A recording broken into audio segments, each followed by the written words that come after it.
What? Nope. Test. Oh, wait, Test. there it is. I was looking at the wrong damn song. Mine is not. Am I not? I'm just not a loud person. Just pretty quiet.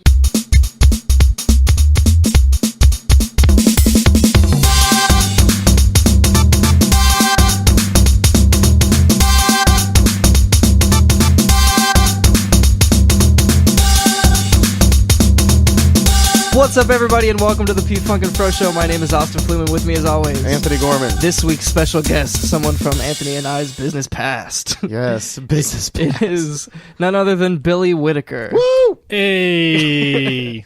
Everyone, be nice and warm and welcome Billy as he joins us in this adventure that we are about to take. Man, lofty goals there. Adventure? I like to raise the bar really high. That's true, yeah. So that people think we're good. Yeah, that's true. Like, oh, I think that was an adventure. Yeah, I think that was good. Always join us, facebook.com/groups/pfunkafro. I'm going to post every Tuesday. This is the podcast where we talk about adventures, what's going on in our lives, and we show off our cool friends to the world. So hopefully Billy lives up to those lofty expectations that we placed on him. I was on the our podcast group on Facebook. We got a lot of people in there. It's pretty cool. Yeah, we do. I did not know you guys had A group. Yeah. You guys need to share it more often. You're right. Yeah. I haven't seen it. You know what? I guess we only share the group to people that listen to the podcast. Oh, what do you mean by share? Only people that listen to the podcast know that we have a group. Yeah, maybe we should start pumping that out. That's probably a good idea. I would have followed it a long time ago. Dang, dude. Okay. We're missing out. All right, we'll have to do that. Cool. Well, Billy, it's already been beneficial having you on the podcast. Yeah, we're already making headway here. Yeah, no doubt. So, Billy, how do I know you? Why are you here? And how did our relationship begin? Do you remember the first day that you met me? Because I remember that day very vividly. I don't know if I remember the first day. I remember the moment that I saw I've known you. Billy longer than I've known you. Yeah. Technically, yes. You have. Technically. Technically. Yeah. Not that much I felt longer, like but- we worked on different sides of the world, though. Yeah. At Our that floor time. was kind of, even our department was split right down the middle. Yeah. So, we would, talk and, be chummy, but... Right. Uh-huh. But nothing like Chummy. yeah. Nothing like 100% beyond a podcast. Same thing with heater. So it was Yeah. I would have to, it was Europe and the United States. So I would go visit on holiday. Yeah, it was really weird. And then I would come back over on my side of the floor. Huh. Yeah.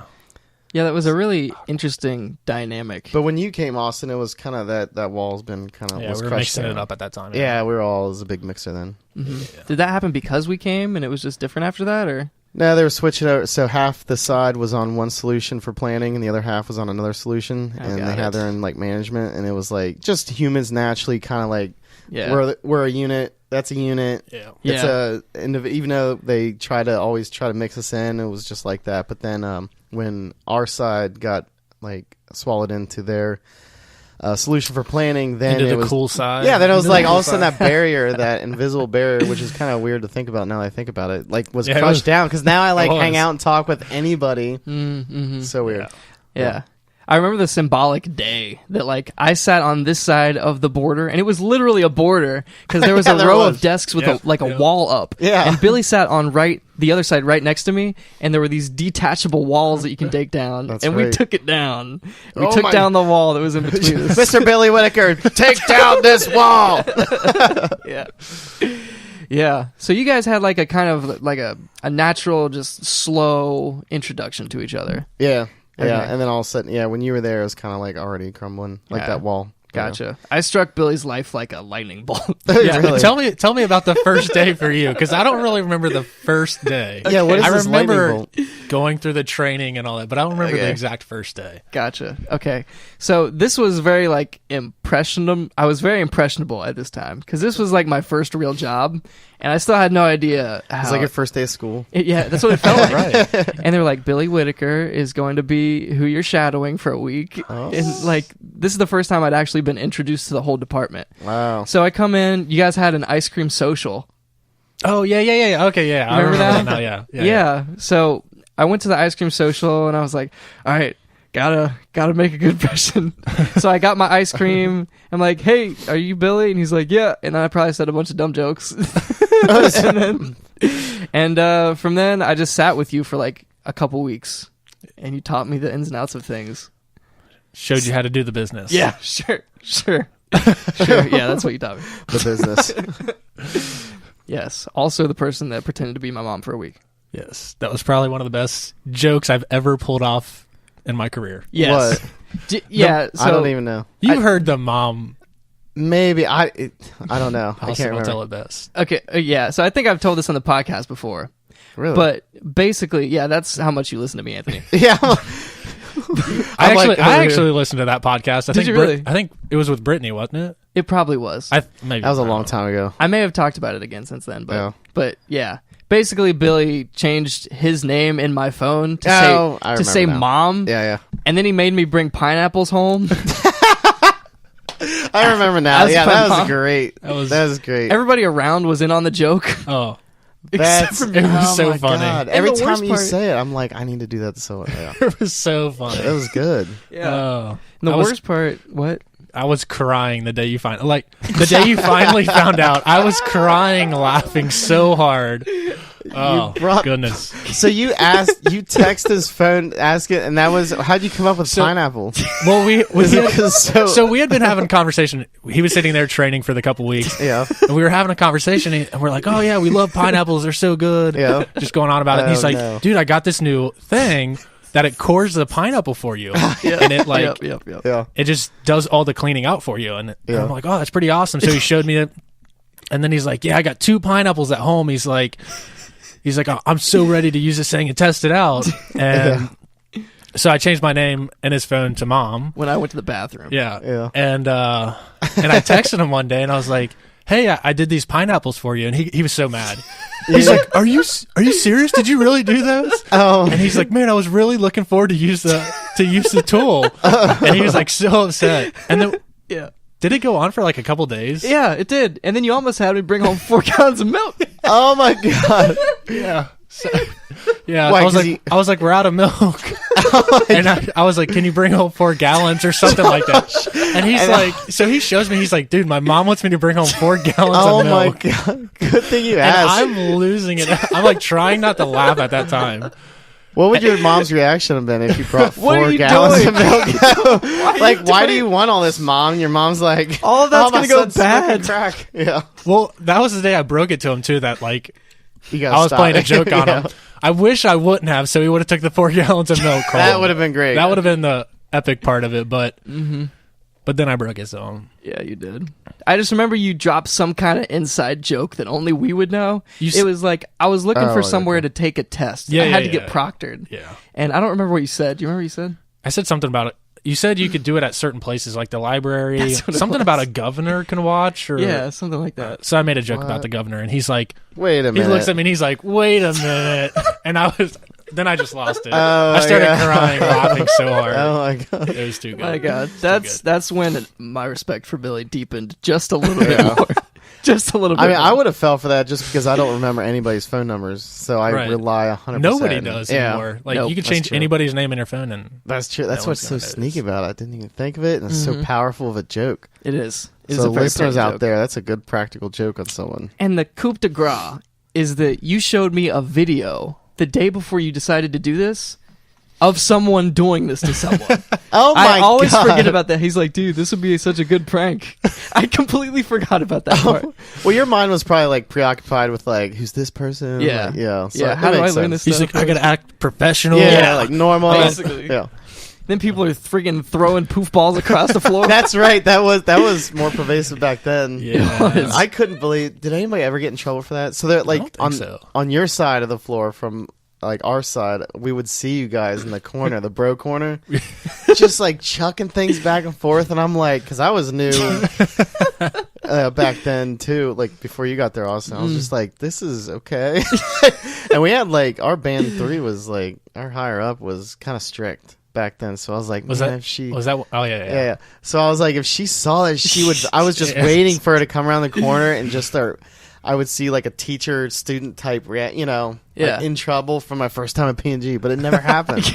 So I was always anticipating. But yeah, so that bro corner was a little wild. Hey, we didn't care. Yeah, you guys, bro corner, anything went on. Yeah, you guys were renegades. I miss those days. Yeah, that's what it seemed like. It tried to reform a few times over the years, ever since you left. Yeah, like bro corner tried to come back, but it was like bro central when Heat and I were over there, and me. Yeah. Oh yeah, and you, Patrick. Yeah. Yeah, that didn't work out for I always got to bring up Patrick.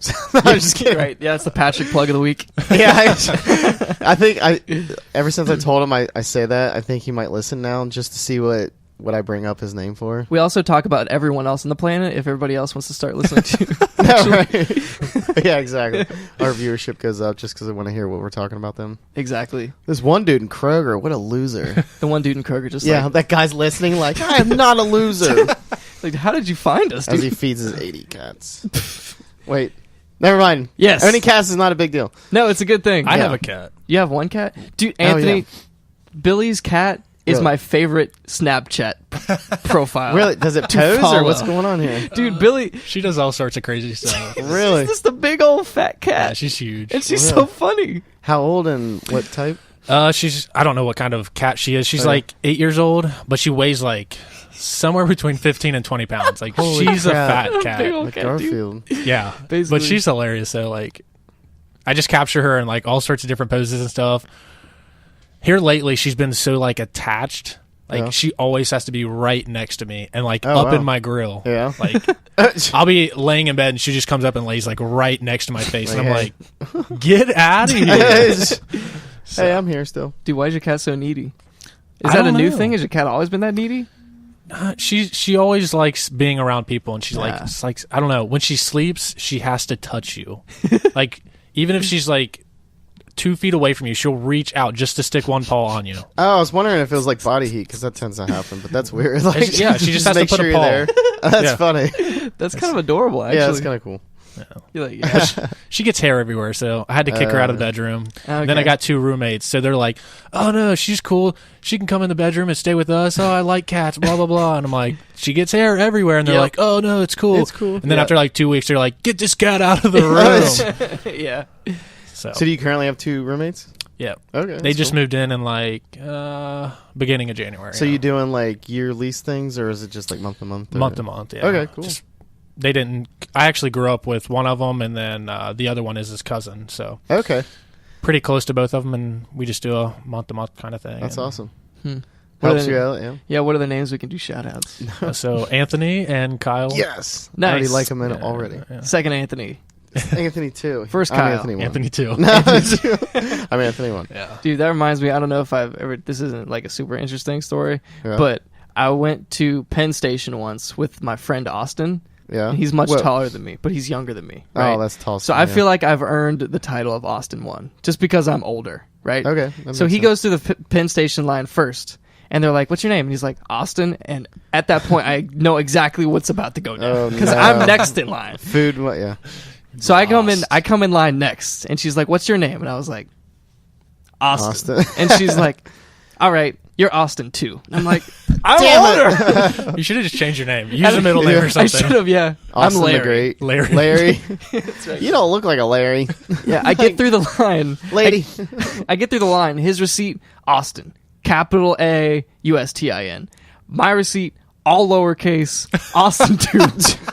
All lowercase. Probably, did she see that you were shorter than him? Probably. She's like, this guy's lowercase. She's like, I gotta talk up this Austin 1. He seems like a guy I want to hang out with. So yeah, I know the strife of being named the same name as somebody else. Yeah. I don't really have that issue. Not too many Anthonys, I found. Really? In life, yeah. A lot more like Andrews, Andys. I don't know. Yeah. I don't know that many Anthonys. Or I wonder if they all go by Tony. I guess I knew. I know. I rejected grew up with it as some a kids kid. that were they were called Tony, but their name was Anthony. Yeah, I've been around some Tonys, but yeah, I don't know. I rejected Tony as a kid, so yeah, my parents are like, nope. Well, I guess we'll just keep calling you Anthony. Yeah, I tried to call you Tony once, and you squashed that immediately. Yeah, and now people at work call me Tony just to get a rile out of me because I didn't realize if the more like mad I got about it, the more they would just call me Tony. Yeah, so now they call me Papa Tony. I'm sorry. Papa Tony. I'm sorry. I'm like, that's not my nickname. That doesn't. I don't make pizza. I'm not like Italian. I'm sorry you have to go through that. I know it's a rough life, Austin, and one day I'll get through it and be better. I would hope. Okay, so Billy. Anyways, so Billy, one of the things I remember about training with you is that we immediately bonded in the form of video games, and you play like a couple video games, like specifically, like hardcore, more than I could ever play any video games. and you also Twitch stream occasionally. So how did you get into Twitch streaming? Like what did you enjoy it when you did it? What kind of what were you trying to get out of it?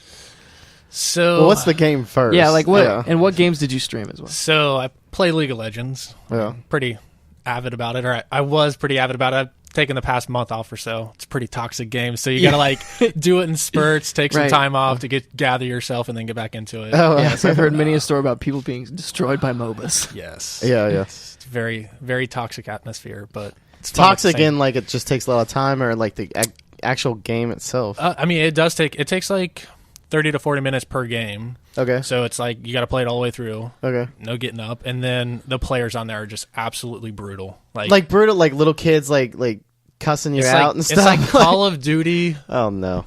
It's like Call of Duty pretty much. Back in the day when everyone's on there cursing at each other, you suck, you're garbage, you're a noob. It's like that. And it's just oh my God. You just want to strangle somebody. Is it 12-year-olds telling listen, little kid, I could be your dad? Some of them are little kids, and I think a lot of it is. I feel like the game is more of a early 20s. Okay. I guess the 20 to 30 range probably. You think it's because it's on PC primarily, or yeah, probably. Yeah. Okay. I've found that out too. Playing massive online games on PC as opposed to Xbox, PlayStation. Yeah, a lot more older crowd. That makes sense. Yeah. So, but I originally got into Twitch.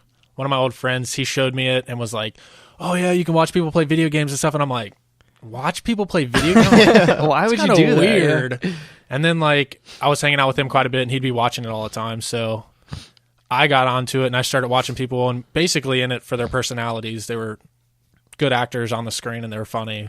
And then I just got into it for the fun of it. I mean, you never know where something's going to go. Right. If it takes off or not, maybe people start liking you and watching you. And I mean, there's a ton of money in it. A lot of the streamers I watch, they make well over 6 figures a year. So you can't beat a career sitting at a computer all day just for the fun of it, playing any video game you want and making massive amounts of money. So, do you get any strategy out of it? Is that also part of the fun of watching it, or is it completely just the personalities? So I guess it was a 50-50 thing for me. It would be. I started out with the personality just because it was funny to watch them. They were comedians. Yeah. And then I started watching Night Blue 3. He's a huge League of Legends player. And I was watching him a ton just for the just to learn about the game, different aspects of it, and just the real small stuff that you would never catch on to yourself. So I definitely watched a lot after I started getting into the game a lot more. I watched a lot more to get better at the game and learn all the small details and all that good stuff. That makes sense. Yeah, because I just remember watching old StarCraft videos and stuff. Holy crap, these people! Yeah. So I was just wondering that, because it does seem like the industry's like you said, people can make 6-figure salaries.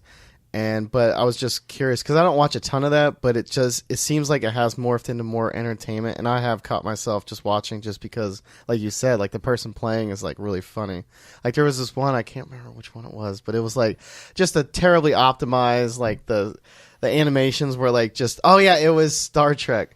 It was one of the Star Trek, and there was these two dudes playing it, and the game was so goofy, the character would point a gun, but it would be pointing back at him, but it'd be shooting forward. Yeah. And his friend had the most what's that? Contagious laughter. Okay. So and then he had contagious laughter as well. So it would just be his friend would make him laugh, and then both of them laughing would make the viewer it was, oh my God, I cannot.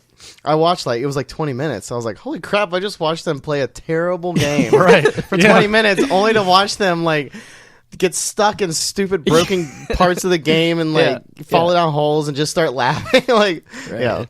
That's cool. I just started watching a new guy. It's Dr. Disrespect. He plays H1Z1. Okay. I don't know if you guys have heard of that game. Yeah. It's like a zombie MMO, right? Yeah, but it's horrible. It's it's been an alpha for ever. God, yeah. It's ridiculous. I think they've had it out for 2 years, and it's just been an alpha the entire time. My God. And there's so many bugs with the game. They can't fix anything in it. And this dude is absolutely hilarious. He dresses up. So he's in full costume mode. Like he has a wig on and he wears these sunglasses the entire time he's playing. Really? He's got a vest on and he's so hilarious. Like he's caught on fire like just in the past, I don't know, 3 or 4 months. Like he started out 1,000 viewers or so and now he gets like 30,000 viewers. Wow. Dang. That's a lot. And I think he might be sponsored by Old Spice. Wow. Really? That's like funny. At first he did it just screwing around. He's like, oh, I'm a manly man. Oh, Old Spice. Old Spice. Yeah. And he'd like have a background. He has this huge green screen, so he has all sorts of stuff he'd put in the background. And one of them was an Old Spice thing. Oh yeah. And he'd pull out Old Spice and spray it on himself. And now I think he's legitimately sponsored by Old Spice. That makes sense because that marketing team is off its rocker. And he's like the perfect like. Who's the other guy that they have? Terry Crews. Yeah, he's like Terry Crews. He's like crazy, does stupid shit, and he's just like, it's hilarious. After You'll have the to watch podcast, him. yeah. What's his name again? Dr. Disrespect. Dr. Disrespect. So I'm imagining like after he gets off work before streaming, he's like, okay, got to put on my costume. Yeah. So like it's a thing for him. No, like, he does it full time. That's his job. So he goes into work and puts on the costume. He wakes up and he's like, all right, time to hit the time to hit the keyboard. Yep. He's definitely one of the funniest ones I've watched, and I'll have to take a look. I know he makes a ton of money now. God, because they make a certain percentage off their subscribers. I think it's $5 a month to subscribe to a channel, and they get I think half of that. And I think he has almost, I want to say he's approaching like 10,000 subscribers. God. So just off of that alone, he's getting $5,000 a month. That's not including the ads he plays and tips. Then all the donations he gets. It's unreal, the donations people get. I've seen him live as I watch, like the things pop up. Yeah. A lot of people have it where every time like something will be like, whoop, or something like that. And I'll be like, all right. Yeah. I was watching, there's another guy I watch. He was playing League of Legends at the time. Now he's on a huge RuneScape kick. Like he's trying to go through the entire game, and he's doing the old school version of it. Yes. So he's been doing that for like the past couple months. And I was watching him the other day, and someone donated him $1,000 in one donation, $1,000. Wow. Yeah. He makes an insane amount of money. It's unreal. He has like this small subscriber base that donates him like crazy amounts of money. They're like engineers and doctors and they just throw money at him, and it's like, what in the like? How do you have that much money just to give to somebody? Like, I love watching you play. Here's $1,000. Like, we love doctors here on the P Funkin' Pro Show. Yeah, if anyone out there knows a doctor, we would love to be friends with you. Yeah, we have PayPal accounts. That's easy to do, right? Start a Patreon account or something. Yeah. But I found like I would stream on Twitch every once in a while just because I had the PC, I could do it, So I'd just be like, let's see if I love pushing my computer, and but I did find it hard to. I would talk in the beginning like, oh look at that, but then I would just start concentrating on the game, even if so it was very difficult. I didn't do that quite long, that long. It was just kind of a test. Every once in a while, I still do it, like if I'm in VR or like Star Citizen, because I know that's kind of more on the rare side, but I was wondering, like, so did you start, like, what's your goal when you started doing Twitch? Did you pick up any traction? No, not really. I mean, it was just for fun. I had a few friends that would jump on every now and then and watch, but... Yeah, same. And it was like you said, it's like, you watch them and it's like, oh, it's easy. You just get on there, play your game, looks easy, chat a little bit, but then you get on there and it's like, you don't chat. You end up paying more attention to the game, and you're playing in the game, and then you look over at chat and like you have some messages in there, and you're like, oh crap, I've just ignored them for the past half an hour, and they're gone now. So. Yeah, that's happened to me too. So, it's like, oh shoot, it's not as easy as they make it look. It's not at all. True, Anthony and I run into that with the podcast because you think if you just do it and you do it for a certain amount of time, then you'll get this loyal subscriber base that's going to fuel like your income and everything. We've picked up traction. We've got a fair amount of people, more than I think I would expect, but you can't. You've got to market it. You've got to get your name out there. You've got to do a lot of different stuff. They do have a new channel on Twitch. It's I forget what they call it, but you can have anything on there. So I think it's IRL, so in real life. Okay. So you can be doing whatever. You could be cooking. You could be playing video games or just chatting with friends or something. So you guys could get a Twitch stream going on top of this. We totally could. And we've dabbled get some work. Yeah, online stuff. And actually a couple people want us to do more live stuff. Yeah, you guys should look at Twitch. Just pop it up. Like, no maintenance, and you can get live questions while you're. Well, I guess you can't do live questions, but if we're streaming live, like during the election we did, it's just I think Austin's brought this up. Like doing it live it's a whole different like animal. It's a whole different ballgame. Yeah, because he edits very well, mind you. Edits a lot out sometimes, but I mean, for the most part, what you're hearing is just straight hour with a break in between. Honestly, I don't think you take out that much. No. But yeah, I do remember like during the election when we just did like what 2 live stream. We did, dude. The night of the election, we podcasted for an hour, and then I think we did 3 hours of straight streaming, like through Facebook. So we didn't use Twitch, but we used Facebook. Same deal. But it is like because you have to be on because you can't. Yeah, it's really taxing on a brain, and like even back to Twitch, like Tom and like his work buddy would be on Twitch, and I would still be playing, and they'd be like maybe watching me. Yeah, and even with just 2 people, I'd be like, oh, did they say something? And then if they said something, it's on my other monitor. Yeah. And my keyboard's not on that other monitor. Yeah, right. It's pain. Yeah, we've talked about doing Let's Plays too. See, I think that would be easier. So being in the same room and like, is that what you're saying? Yeah. Where we're both playing the same game, but we're also with each other. Yeah, and just talking about it. So like I would play a game or you would play a game and like the other person would just like talk and make jokes and like say dumb stuff about it. So it's like a Twitch stream but recorded and editable. Yeah. You can throw it up on YouTube or something. Just like 10-minute clips. Yeah. Just like funny commentary over games. Because you're freaking natural at that kind of stuff. Well, because I'll sit down and start playing a game here, and you'll just start doing it. I'm like, Anthony, we've got the potential material. We're just not recording it. That's because that came from in college. Like I've always been into video games, but I'm not like super hardcore where I'm playing like all day and things like that. And even in college, I would kind of enjoy. This is like before Twitch and YouTube streaming. I would enjoy watching my roommates play, and they'd be like, "You want to play with it?" I'd be like, "No, I'm having fun watching it." And I would just be like commentating, and they would like laugh. What is this guy? But they would also too. So we would just like hang out. But I was like completely content just watching people play video games. That weirds me out. Really? I know somebody that's like that. And they're legit just happy being there, just being there watching, and it's like, why don't you play with us? You're like, no, man, I'm cool. I love watching you guys play. That's how I was in college. Like, that's so funny. I mean, I played, don't get me wrong, I played a shitload of Halo and Diablo 2 in college. A shitload. But, like, games that they would rent and things that I would just not really be super into. Right. But, like, Akil and I played Baldur's Gate all the way through. Things like that. So I did do some things, but a lot of times if it was just games like Final Fantasy or football or something like that I wasn't, like, super into. Yeah. I loved watching them. Now it's like a thing, so now kids are being raised on like YouTubers and Twitch streamers. Yeah. Yes, that's how they take in all of their information, and that's their primary entertainment. Yeah, their primary form of entertainment. So they're being raised on that. Yeah. We will be the downfall of cable television. Yeah. We probably won't be. We'll put a huge dent in it, but this next generation behind us will absolutely murder cable. No doubt. There will be no cable. Yeah. Well, my fear is they're going to try to turn the internet into cable where you have to like buy the stream package, then you get YouTube, Netflix, or whatever. They're already trying to do that with trying to get rid of net neutrality. That's the big issue with that. I remember that. Everybody keeps talking about not really realizing the fear of not having net neutrality is basically all bandwidth on the internet is equal. Mm-hmm. So your website that you make gets just as much access and bandwidth as Netflix, right? Who's a juggernaut. So the cable companies cannot decide what's gets through and what doesn't.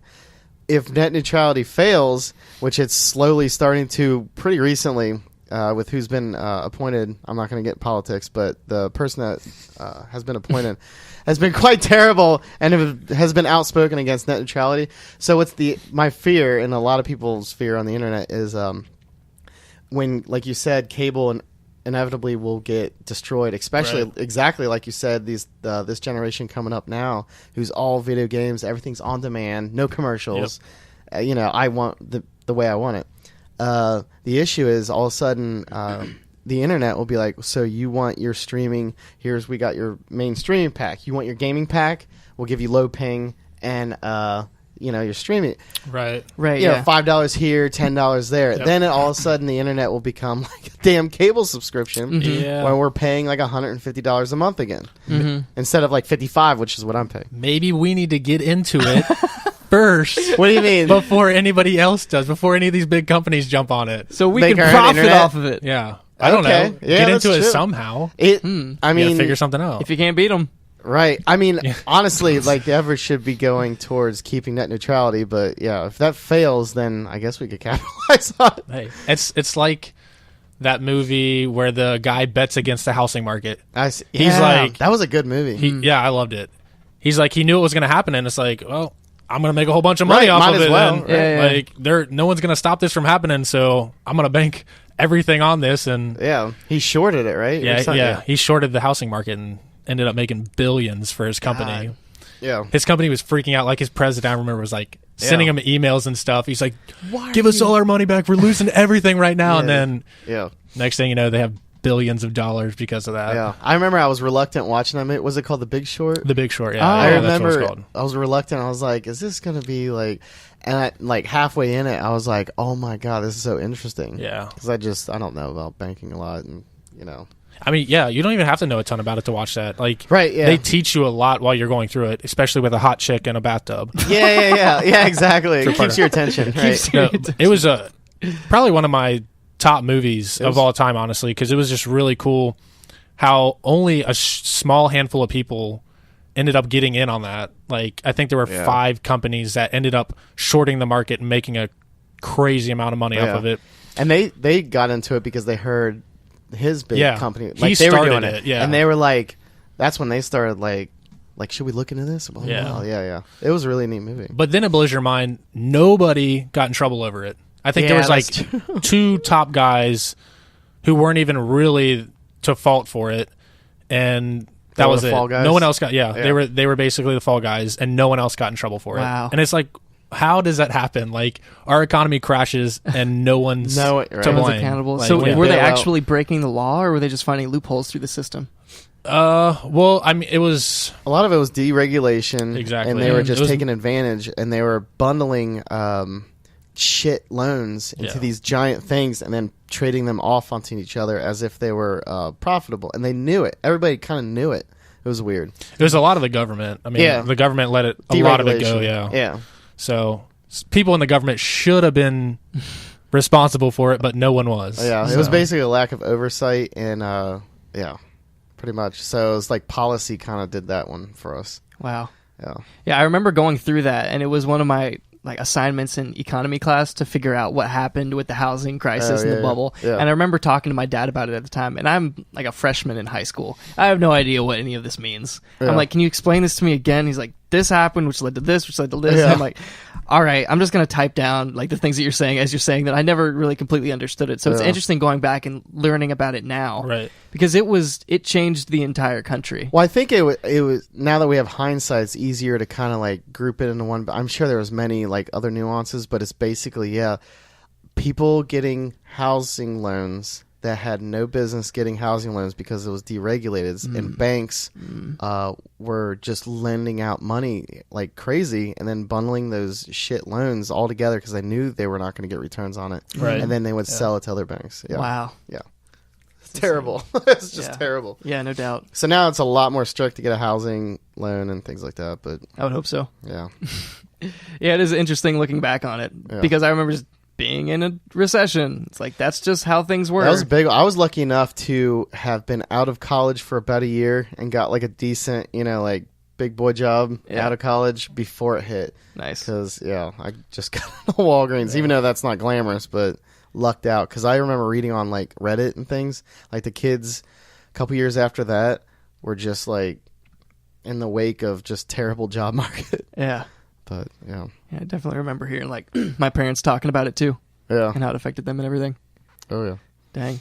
So after it ended, all this housing bubble collapsed, everything exploded. Yeah. It's since reformulated. Yeah. And as a result of that, Billy was able to build a house of his own. Oh yeah. I didn't build a house. Billy with his built own a log cabin hands, with my own with his own laid all the bricks.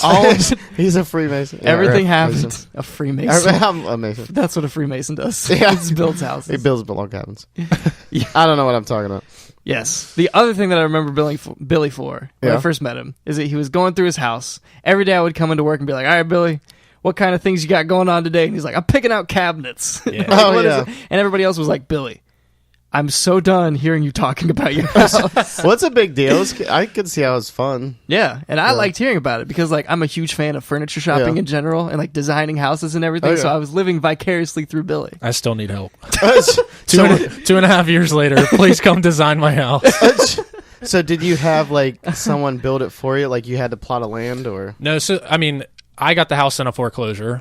Okay. It was an older couple.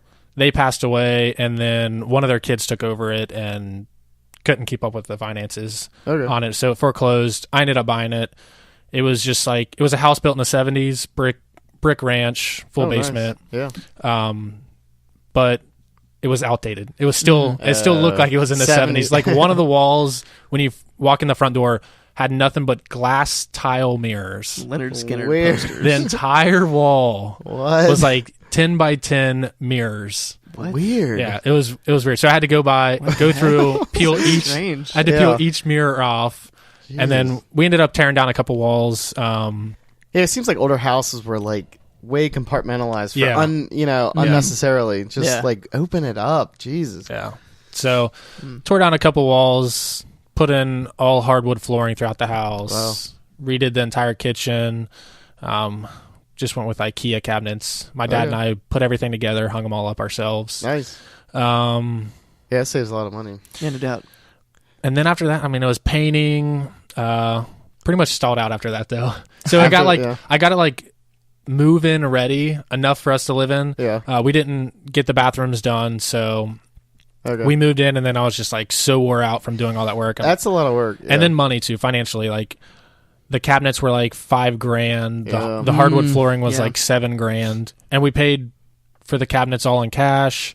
Yeah. And then the hardwood flooring, I think we ended up taking credit out on those, but we paid them off like super fast. Yeah. So, but the hardwood flooring is something you'll get back and like resell. Right. That's true. Especially if it was like 70s like shag carpet or something weird. It wasn't that. It was just disgusting. Yeah. Nasty. Ugh, gross. So, but so we did a whole bunch of whole bunch of the remodeling, and then stalled out, and I still have to redo the bathrooms. Those are expensive. That's a lot of work too. Yeah, they're functioning, so I'm like, whatever. They can wait. They got running water. Yeah.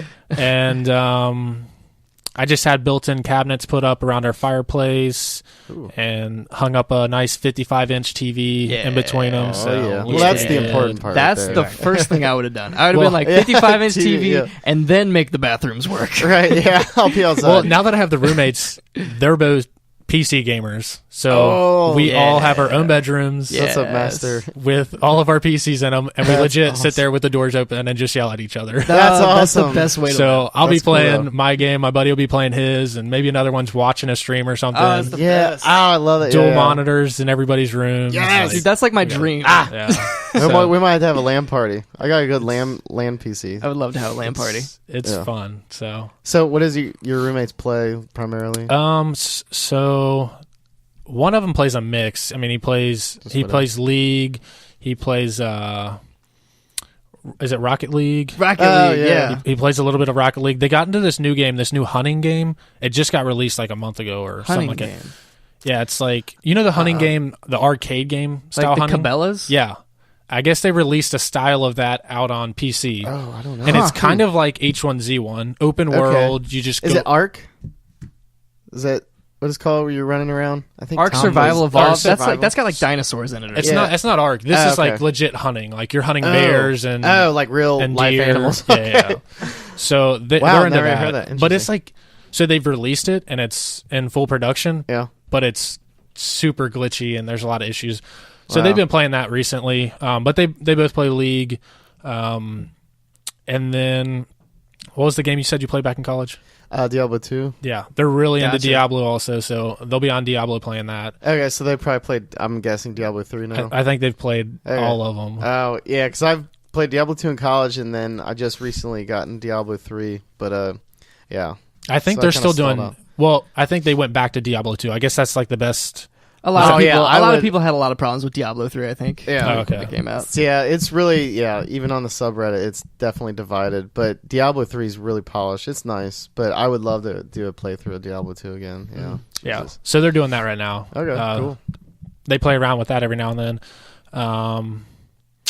then we just hang out at the house. And other than that, like I just rebuilt. Well, I didn't rebuild, but I built a closet organizer for my room finally. Like, nice. I took all the closet stuff out, which was just a pole going across there with a huge board across the top that you could set stuff on. Yeah. So I took that out in the master bedroom, and then I ended up never putting anything back in there. So I used the other 2 bedrooms for my storage, clothes storage and stuff, and then I had them move in, so I had to move all my stuff out of there. Yeah. So I just built something in there this past weekend. So trying to work on projects and get stuff done. Yeah. So it's hard when you've got like the essentials. You're like, I don't have to do this. Right. I don't have to spend $5,000 again. Yeah. Put all this time and effort in. Yep. So before that, did you like live in apartments or something? Or like, how does this compare with living in different styles of living situations that you didn't necessarily fix up as much? Lived with my parents all the way up through high school, freshman year of college. I went to Thomas More, so I lived in the dorms there. Okay. I was going to play sports, didn't end up playing sports, so I didn't want to pay $30,000 a year. Yeah. So I ended up, since I wasn't going to play sports, I transferred to NKU. Oh, nice. Moved back home with my parents. Moved out with grandparents for 2 years. Gotcha. To save up some money, and then got the house. That's the way to go. So. Yeah, no doubt. I remember when I was in San Francisco, I was talking to this dude who's from Mexico. And I guess in Mexico, it's traditional to stay with your parents for a lot longer than we do in the United States. I think that's a lot of places. Really? I think I've heard the Philippines is like that also. Like, you stay with your family, and you guys stay together and take care of each other. Like, a lot of people from outside the United States, like, looks at our, like, nursing homes like, what? You guys are, like, shoving your parents in these, weird psych ward-looking places. Yeah. Yeah, I think I saw like a Louis Theroux like documentary on it. It was like weird. That's like, and then when you start looking at like, if you start imagining like, okay, I live in a world where everybody, you know, like grandparents are staying with the family unit the entire time. Like, if that's the norm in the world, and all of a sudden, like the United States, I started viewing it like that. Like, oh, we are kind of weird. Right, we just shove our old people into these like homes. We really do. It's kind of depressing. And we move out really early. Yeah. Without any financial 18, get the hell out of here.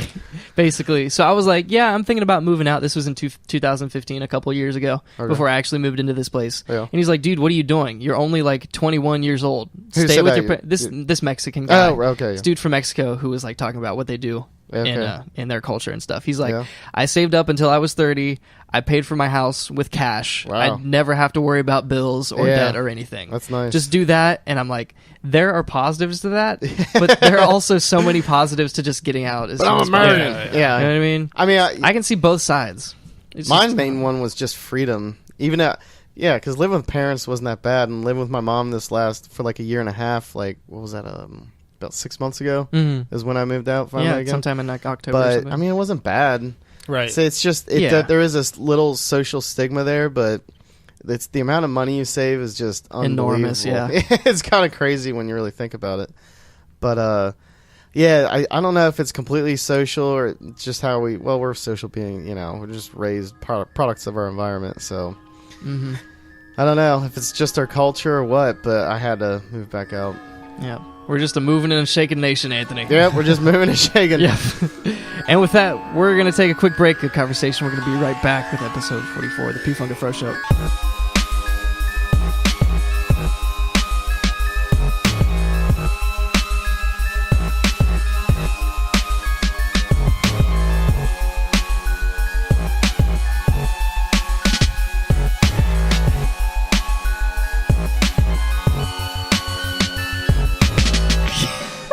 And we're back with episode 44 of the P-Funk Afro Show.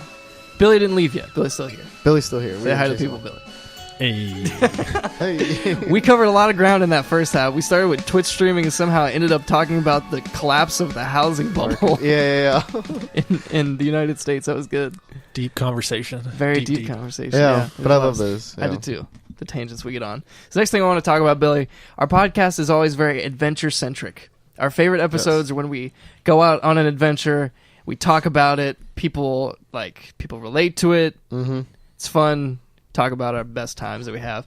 You went on an adventure that I'm very jealous of recently. Yeah. You left the country, went to Dubai for like a week, right? Yeah. So why did you go to Dubai? So why did that happen? It was supposed to be a cheap trip. My aunt's a travel agent. She got the airfare over there and all the hotels for like $700 for the entire trip. Whoa. Yeah, that's round trip airfare. That's super cheap. Yeah, really cheap. So I'm like, I can't turn this down. No. I got to do it. So it ended up being a little bit more expensive after you end up adding everything together. But so my cousin and I flew out of CVG, met her down in Fort Lauderdale. Okay. We had a layover there for, I think it was like 6 hours or something. So we decided, we're like, let's take a cab. We'll go grab some food. Well, the cab ride ended up costing us like $50. Jesus. Because she wanted to go to the beach, and the beach was pretty decent ways away. Yeah, how long was the cab ride? It wasn't that long. It was maybe like 20 minutes or something. Ooh, that's still a long time. Yeah, New York. Like, I remember being in New York, cab rides from like this block to this block, 2 blocks away, right? $10 easy. Yep. Wow. And that was a crazy thing. So, side note, in Dubai, taxis are way cheaper over there. Like we probably averaged maybe like $10 fares, and we were driving for 20 minutes. Damn. Wow. Yeah. That's pretty good. Compared to the U.S., it was insanely cheap over there for taxis. Huh. But so we went and got some lunch. We Ubered back, cost us $10. There you go. Cool. Uber's way the best. better. Yeah. So we sat at the bar for a little bit longer to waste some time, had some drinks, and then we had, it was, I think, 14-hour flight over. Pretty nice airline. It was on the Emirates airline. Ooh, super nice. I've heard good things about that. Yeah. Nice. Served us dinner. So on the way there, they served us dinner and breakfast. That's cool. So how long was the flight from Fort Lauderdale? Fort Lauderdale to there? Yeah. It was 14 hours. Oh, okay. That was a 14-hour trip. Yeah, that was a 14-hour flight. Wow. So we got there. The first hotel we stayed in, all the hotels we stayed in were like 5-star plus hotels. Amazing. They were Ritz-Carltons. One was something Versace. Oh, well, okay. I'm on Google stuff. And it's legit the Versace brand. That's what the whole damn hotel is. Yeah, and I think there's only 2 of them in the world. I think there's one there and then one, I want to say, in Australia. Wow. And that was part of your whole trip package? Yeah. The Palazzo Versace? Palazzo Versace, yeah. Super nice hotel. Bad part about it, it was off kind of by itself. They're still doing a lot of construction over there. That was the downfall of the trip. Like, they're preparing for the World 2020 Expo. Oh, yeah. I guess it's a huge traveler thing. So they're doing a ton of construction right now to ramp up for it. Wow. The sheik over there, who's like comparable to the president here, he runs the country. He said he wants all construction done by 2020. Dang. So they have 3 years to finish a shit ton of construction. So we were kind of away from the city and everything with the first hotel. So if we wanted to go anywhere, it was a decent drive. And so we stayed there for 2 nights, and then we moved to a Ritz-Carlton downtown, and we stayed in the city, which was really cool. All the architecture around there is really unique. Like every building is different in itself and just really different styles. We stayed there for, I think, a night or 2, and then we moved to another Ritz-Carlton on the beach. They have this area called the Palm, and it's a man-made island. And if you look at it from Google Maps, it looks like a palm tree. Oh, I think I've seen really? that. Yeah. So that was really neat. So we stayed, that was at the base of the Palm. That hotel was also amazing. And then the final hotel we stayed at was a Fairmont. It was okay. The beach was a lot nicer over at the Ritz-Carlton. Yeah. And the service over there is, I will tell you, amazing. Like, really? You go to a fast food restaurant over there, it's comparable to getting service at like a really nice restaurant. Like if you go to Montgomery Inn here, okay. Like their fast food restaurant, service was way nicer than anything we have. And the people over there are just super nice. Majority of their population, it's a very small actual citizen. I think their population as far as actual citizens is like probably less than 10%. Really? And then majority of them are people there on work visas. A lot of people from the Philippines and from the Asia area. That's interesting.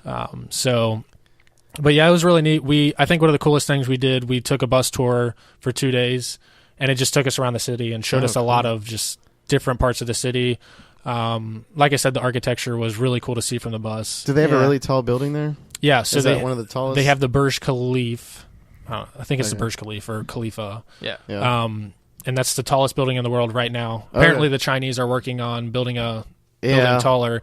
Well, the Dubai people heard about it, and they're already preparing construction of a building to beat the Chinese out. Nice. So we went up in that. More of escalation. Right. Because I feel like the one in Dubai has been in movies. like a couple times. Yeah, it was I'm trying to picture it. I think it was in one of the 007 movies, maybe. Okay. And it was, I think, definitely in one of the Fast and Furious movies. Okay. Yeah. So we went up to the top of that. Oh, you did? Okay, it was neat. I took an elevator ride up. I think we went up 124 floors. That's so awesome. That's up and then we went up a little bit higher. They had some steps to walk up, so it was really neat checking that out.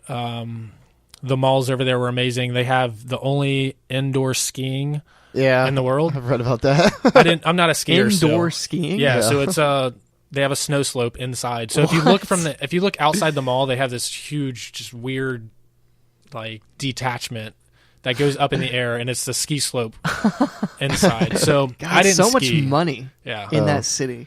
It's crazy. Yeah, a lot of the cars over there were insane. I mean, you followed my Snapchat. So yeah, I did religiously. There were a lot of Ferraris, Lamborghinis. Really nice Mercedes. I guess one of the big Mercedes is a G-Wagon. Super expensive. It's kind of like a Land Rover type thing. Yeah, I know. Yeah, I know. So I've seen that around. So yeah, it was crazy. Was there a lot of tourists? Like where you could obviously tell people were snapping photos and like, oh, look at people's Lamborghinis. So there were a lot of tourists. I would say we were of the minority of the tourists. Like, we did not see a lot of white people. Oh, I see. Yeah. So, really? Okay. Yeah. It's kind of a big trip. I mean, it's not like going to like San Francisco or even I think the majority of the tourists seem to be Asian.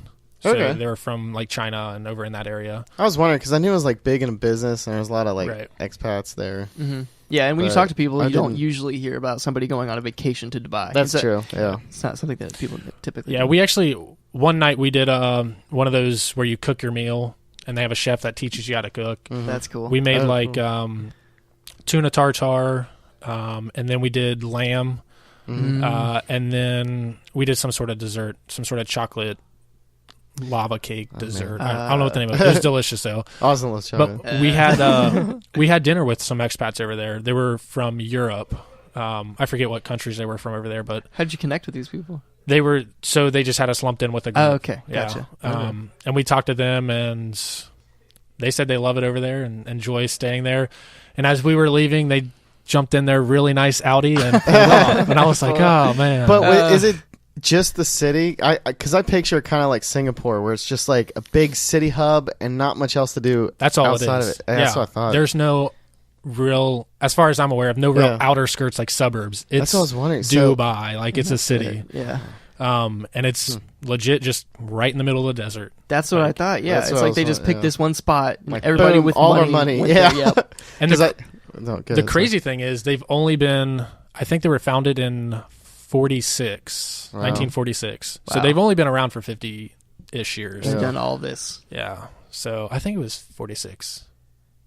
It's pretty recent. I know it's young. It's always been an interesting. And then they're known for their oil. Like that's where they get a lot of their money at. So supposedly they're supposed to run out of oil in like 2040. Yeah, it doesn't surprise me. So their plan is to become like the world's #1 travel place for everyone to come visit. For sustainability purposes. Yeah, to make all their money off of that. That makes sense. So yeah, I remember hearing a couple years ago, it must have been like a few years ago at this point, but that they were building their own island. Like, we need more space, right? So we're making more space. Yeah, exactly. That's like the thing that people always say, like, get into property, because last time I heard God ain't making more of that. It's like, people in Dubai are making more of that. Yeah. Right. They decided to make more, and it's in the shape of a palm tree. Yeah, it was pretty neat. It's cool. And then we saw the Atlantis Hotel out there, which is a ginormous hotel out on I think that's out at the end of the Palm.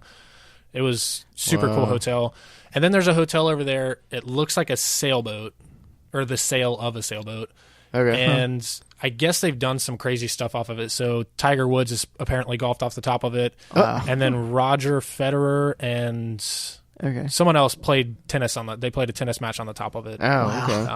So that was another kind of cool thing. So. It's completely insane. But again, it goes back to the architecture and all their different building styles. It sounds like, just for the trip, like especially if you like shopping and just living the high life. Yeah. Maybe like the Vegas of the Middle East. Yeah, the shopping was pretty cool too. Like they have this area called the Gold Souk, and then there's the Spice Souk. And basically, you go there, and the gold souk is legit. They just sell gold. Everything is like, wow. Like they had these huge chain gold vests. What? I don't know who would wear them, but they were chainmail. It was legit gold chainmail. My God. And it was pretty crazy. But like all the shops are just filled with gold rings, earrings, all that kind of stuff. There's like a McDonald's worker wearing one of the gold vests. Yeah. Well, that's another crazy thing. Super bling. They deliver everything over there. What? And they deliver it all on motorcycles. So I saw a UPS motorcycle, McDonald's motorcycle, like fast food. Oh, sweet. They'll deliver it. So it was pretty neat seeing that. So and I took a lot of pictures of all that kind of stuff. Good. Yeah, that's important. Yeah. Is there any like strict rules with like alcohol consumption or? Because a lot of those countries over there, I'm not so sure on that. So like just partying wise. I think the tourists get away with it a little bit more than the actual people that live there. Really? Majority of the alcohol sales comes from like hotels and whatnot. Okay. So there's no bars or not. I'm not like trying to like, oh, I want planning your trip. I'm just curious, like culturally, like is it a big party city or not at all? Like all the bars and all that like. Nightlife stuff. Yeah, all that's in the hotels pretty much. Okay. So at the Palazzo Versace, they had multiple bars in it. Okay. Oh, I see. Like a jazz band section they had. So if you want to drink or do any of that, you typically have to go to one of the hotels. Okay. And they're known for having like the people there know that if you want to drink or if you want to go for brunch or something, you'll go to a hotel to drink and do that. Interesting. So, and then another huge thing is like. There no PDA in public, so like people like the tourists you could see like they were holding hands or touching each other, but majority of people nobody was touching each other. You stayed separated because I kind of read up on it before I went over. I knew the area I was going into, so I'm like they have different rules over there, so I kind of read into it and it was like don't be drunk in public, no PDA, all that sorts of stuff, but nothing crazy happened. I didn't see even with the police. We saw very few police cars while we were over there. Maybe the entire week, probably 5. But, yeah, there weren't a lot of police around. They said, though, if something happens and the police were to be called, they'd be there in, like, a minute. Yeah. They'd be there really quick. Instantly, yeah. I'm wondering if they have, like, super strict rules. Because you'd think, like, just since a lot of their economy is, like, tourist, like, people would go to unwind and get crazy. Because I've heard of, like, Saudi Arabian princes coming to, like, L.A., and just like running amok with their Lamborghinis and just trashing it and just walking off like F you. Yeah. So I don't. Yeah, that's interesting. Yeah, it's surprising because I know like Singapore is like super strict. So that's what I was wondering. I don't know. Huh. So based on this vacation, what did you like about it and what did you not like? So that when you're planning your next vacation, like do you have a different destination in mind with different like goals for what you want to do? I mean. I really just want to see stuff. Okay. See the world, see different countries, see how they live, what they do, their style. So my next trip I'm hoping to do is probably somewhere in Europe. Nice. Some of my family's supposed to move over there at some point, so I'll have some free housing while I'm there. Wow. There you go. So that's the biggest part. Move over there from the United States? Yeah, so one of my cousins, he works for a flavors company in the area. All right. And they just moved him up to Chicago for I think 6 months to a year. And then they're going to move him over to either Ireland or the UK. Wow, awesome. That is awesome. I'm not sure how long he's going to be over there, but the plan is to go over there and see him while he's there and travel Europe a little bit. It's always nice to have like a home base that you can just kind of for free. Yeah. I'm going to need his Facebook profile and exactly right. His cell phone number. P fucking Pro shows going on the road. And the nightlife over there in Europe is supposed to be pretty good. That's just one of those trips. I feel like I don't know. I'll get there eventually, but it's inevitable. I want to. Yeah. Well, the good thing about Europe is when you go over there, you can travel a lot of the countries just by train and stuff. Yeah. So it should be. That's definitely one of my top of the list kind of things to do. Yeah. I'm not too like keen on going over to Asia. I want to see it definitely. They seem more like city based. And I'm not too much of a city guy, so. I definitely want to go over and see it and check it out, but my main goal is probably Europe right now. That's cool. Yeah, Anthony and I definitely share that sentiment of just seeing things and seeing how different people live, just exploring. Just experience. Yeah. Exploring, Yeah. Like my favorite part about New York was just like going to the bottom of Brooklyn and just walking straight up, just seeing everything. the different ways that people live and getting through the sketchy areas and stuff like that. Yeah, what's also like you see it in movies or like news and stuff. You're like, oh, I can kind of piece that together 3D in my head. That's what I love. Like each city you go to or just area. Like, oh yeah, I know. I kind of got an understanding of what they're talking about now. Yeah, I love that. Just same. Like, I've experienced that place. No doubt. So that's really awesome. It's cool you got to go on that trip. And it was all because your cousin was already going there and you just kind of looped yourself into that? Or? Well, so my aunt and my cousin were going, and then they just kind of threw me in. They had to pay a little bit of extra for me to go because I think mine was close to full price, whereas theirs was like heavily discounted. Yeah, so we just split it 3 ways and did that. But that's cool. I ended up paying for some of the things, and it ended up being more expensive. So we did massages at one of the Ritz-Carltons. Okay. Did an hour-long massage. Whoa. It was amazing. It was awesome. What kind of massage? Like, was it Swedish? Was it like deep tissue? No happy ending. That's not what I was That's not what he's alluding to. I'm just kidding. That is what I was. No, I'm just kidding. I don't know what it was called. I can't remember. Okay. The name. It was something kind of weird, but it was like, I don't speak this language. It wasn't like deep tissue, but she did it. It was like firm to deep. Okay, as far as strength. I see what you mean. So it wasn't like a chiropractor giving a massage for like strictly health purposes. Yeah. She got me pretty good a couple times. I'm like, oh, that hurts. But I toughed it out. I didn't say anything. I just let her go at it. Getting all those P&G knots out. Yeah. But the massage was amazing. I think my cousin and I paid $100 apiece for ours. My aunt did like this 2-hour package, and she paid like $400. 2 hours. Holy crap! Yeah. $400. Oh my God. Yeah. Wow. I'd pay that, yo. Yeah. So it's like a plane ticket. That's how much my Nintendo Switch just cost. I was like, holy! We went out to the beach for an hour and just hung out, and then we came back in for our massage. And when we got done, she was getting done. So that's amazing, dude. But yeah, just the massage itself was awesome. I mean, they treat you like legit like a king over there. Wow. Like beforehand, they're like, "Oh, can we get you anything to drink?" And the facilities were just amazing because it's 5 stars, so super nice. After you get done, they're like, "Oh, you want some water?"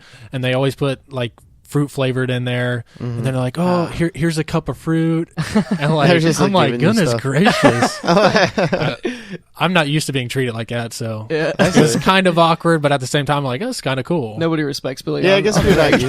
Yeah. Nobody usually. No one gives Billy any fruit. I'm not used to people liking me. Yeah. That's freaking sweet, dude. That's the best part about going on vacations, though, is being pampered. Yeah. Right. Yeah. In addition to all the adventure. Well, anything else you want to talk about to wrap up? Any Dubai stories? Anything? Well, I mean, nice sentiment. I mean, I went out. I met a girl while I was there and hung out with her. Really? Yeah. Spent one night just hanging out with her. She took me to one of her favorite places, out on a beach. We had some coffee, chatted, just the differences in our life. Me being from America, her being she was actually from the Philippines. I see. Okay. So you got to get 2 different countries worth of perspectives from that person. Exactly. That's interesting. Yeah. Did she live there?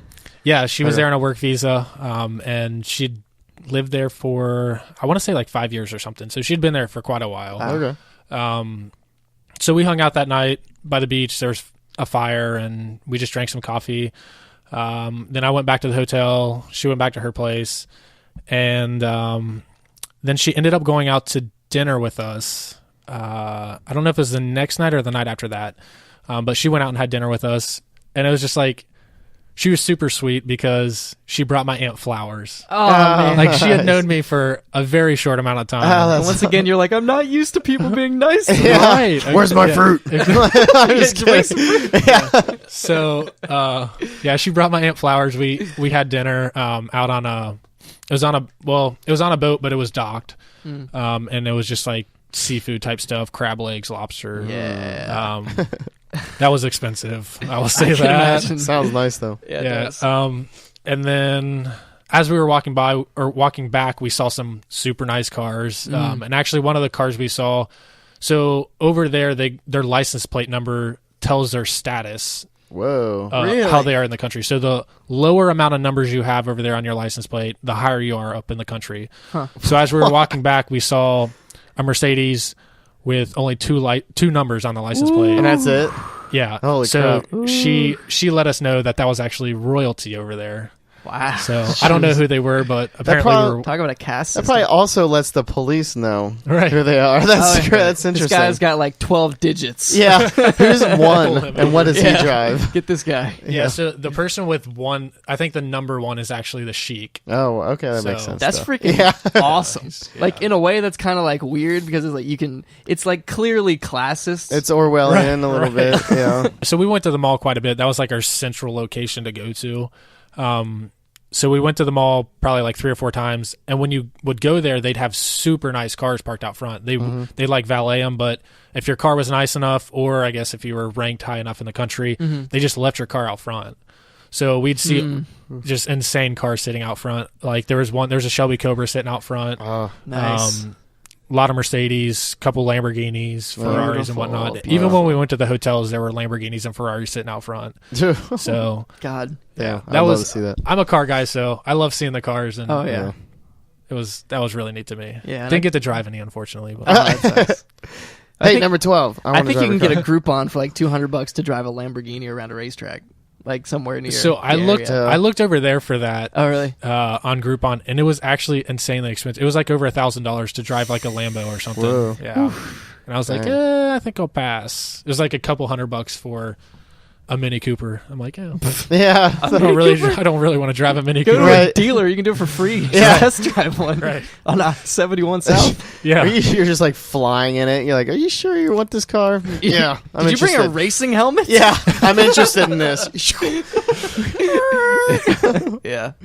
And we did so the last final thing we did there, we went out and did a desert safari dinner. Oh, sweet. So on the way out there, we were in like a Toyota SUV type thing, and it was the 3 of us, and then there was an Asian couple with their kid in the back that was maybe like 3 years old. Yeah.